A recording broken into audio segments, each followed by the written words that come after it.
خضر نے کہا کیا میں نے نہیں کہا تھا کہ تم سے میرے ساتھ صبر نہیں ہو سکے گا؟ انہوں نے کہا کہ اگر میں اس کے بعد پھر کوئی بات پوچھوں یعنی اعتراض کروں تو مجھے اپنے ساتھ نہ رکھیے گا کہ آپ میری طرف سے عذر کے قبول کرنے میں حد کو پہنچ گئے ہیں۔ پھر دونوں چلے یہاں تک کہ گاؤں والوں کے پاس پہنچے اور ان سے کھانا طلب کیا۔ انہوں نے ان کی ضیافت کرنے سے انکار کیا۔ پھر انہوں نے وہاں ایک دیوار دیکھی جو گرا چاہتی تھی تو خضر نے اس کو سیدھا کر دیا۔ موسیٰ نے کہا کہ اگر آپ چاہتے تو ان سے اس کا معاوضہ لے لیتے تاکہ کھانے کا کام چلتا۔ خضر نے کہا کہ اب مجھ میں اور تم میں علیحدگی، مگر جن باتوں پر تم صبر نہ کر سکے میں ان کا تمہیں بھید بتائے دیتا ہوں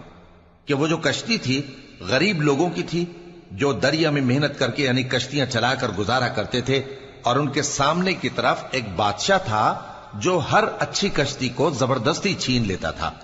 تو میں نے چاہا کہ اسے عیبدار کر دوں تاکہ وہ اسے غصب نہ کر سکے۔ اور وہ جو لڑکا تھا اس کے ماں باپ دونوں مومن تھے، ہمیں اندیشہ ہوا کہ وہ بڑا ہو کر بد کردار ہوگا تو کہیں ان کو سرکشی اور کفر میں نہ پھنسا دے، تو ہم نے چاہا کہ ان کا پروردگار اس کی جگہ ان کو اور بچہ عطا فرمائے جو اخلاقی پاکیزگی میں بہتر اور محبت میں زیادہ قریب ہو۔ اور وہ جو دیوار تھی سو 2 یتیم لڑکوں کی تھی جو شہر میں رہتے تھے، اور اس کے نیچے ان کا خزانہ دفن تھا، اور ان کا باپ ایک نیک آدمی تھا۔ تو تمہارے پروردگار نے چاہا کہ وہ اپنی جوانی کو پہنچ جائیں اور پھر اپنا خزانہ نکالے۔ یہ تمہارے پروردگار کی مہربانی ہے، اور یہ کام میں نے اپنی طرف سے نہیں کیے، یہ ان باتوں کی حقیقت ہے جن پر تم صبر نہ کر سکے۔ اور تم سے ذوالقرنین کے بارے میں دریافت کرتے ہیں،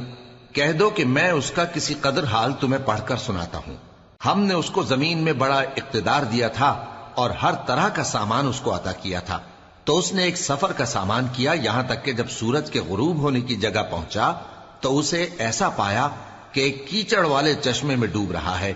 اور اس چشمے کے پاس ایک قوم دیکھی۔ ہم نے کہا ذوالقرنین